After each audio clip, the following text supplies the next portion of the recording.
ఈరోజైతే కోడిగుడ్డు పొడుం చేశానండి నేను. అది ఎలా ఉందో ఏందో మా వారిని కనుక్కుంటానండి. అసలుకైతే ఏ చేసినా కానీ ఇళ్ళ కారం లేదు, ఉప్పు లేదు, పసుపు లేదు అని వంకలు పెడుతూనే ఉంటాడు. వీడియో చేసేటప్పుడు ఇలా ఉంది ఇలా ఉందంటే కొద్దిగా మాకు కూడా హ్యాపీగా ఫీల్ అవుతాం మేము. మా వారైతే అట్లా కాదు, ముఖం మీదే చెప్పేస్తాడు. అసలు తల నొప్పి వచ్చేసిద్ది అలా చెప్పేస్తేనే ముఖం మీద. హ్యాపీగా ఫీల్ కావాలంటే కొద్దిగా కామెంట్ పెట్టు అట్లా చెయ్యొచ్చు కదా, అట్లేం చెయ్యడండి.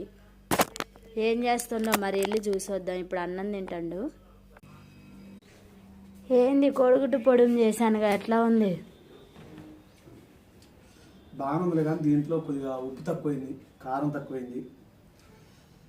అసలు వంకను పెట్టుకొని నువ్వు ఉన్నావా? అసలు వంకలు పెట్టుకొని ఎప్పుడైనా వంకలు పెట్టేది ఏముంది దీంట్లో? ఏదో ఒకటి వంకలు పెడతానే ఉంటావు ఊకే. అది వంక పెట్టేది ఏముంది చెప్పు. ఎలా అసలు ఏమన్నా ఈ ఎగ్స్ మా